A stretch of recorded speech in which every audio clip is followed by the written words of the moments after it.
Excuse me, আপনারা কারা? দারোয়ান, জি ম্যাম। কোথা থেকে ফকির মিসকিন এসে অফিসে সোফায় বসে আছে, তোমরা কি দেখো না? আপনারা কি দেখেন না কেউ? মা, আমরা কিন্তু ভিক্ষুক না, ভিক্ষা চাইতে আসি নাই।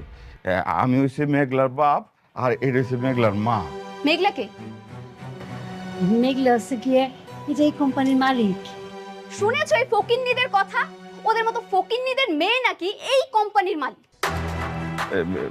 মাগো, তুমি কিন্তু এবার সত্যি সত্যি আমাকে অপমান করতেছো। আরে আমরা সত্যি সত্যি মেঘলার বাপ, সেই অফিসের মালিক। আরে মেঘলা আসলেই তো বুঝতে পারবা, তাই না? আপনারা শুনেন, মেঘলা আসলে সব আপনারা বুঝতে পারবেন কে। আবার কথা বলিস? তোদের মতো ধান্দাবাজদের না আমার ভালো করে চেনা আছে। প্রথমে ঢুকবি, তারপর পায়ে ধরে কান্নাকাটি করে 2-10 টাকা বেশি নেওয়ার ধান্দা। হ্যাঁ, বের হ, বের হ বলতেছি। তুমি একটা ফোন দাও না মেঘলার। হ্যাঁ,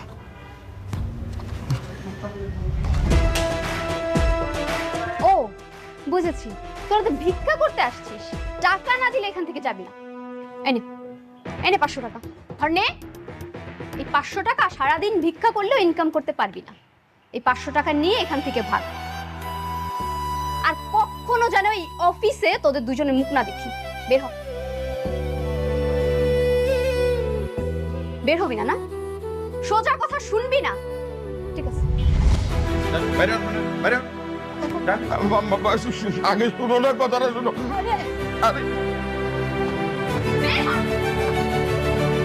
আসুন, মারে, একটু কথাটা শুনো কোনো না। কথা নেই, বের হন। গেট করবো, বের হন, বের হন, বের হন, বের হন। আর কখনো যেন এখানে না দেখি। আর আপনি নিজের দায়িত্ব বোঝেন না? নিজের দায়িত্ব যদি পালন করতে না পারেন, চাকরি থেকে বের করে দিব। আচ্ছা ঠিক আছে ম্যাডাম, এখন থেকে ঠিকভাবে পালন করব।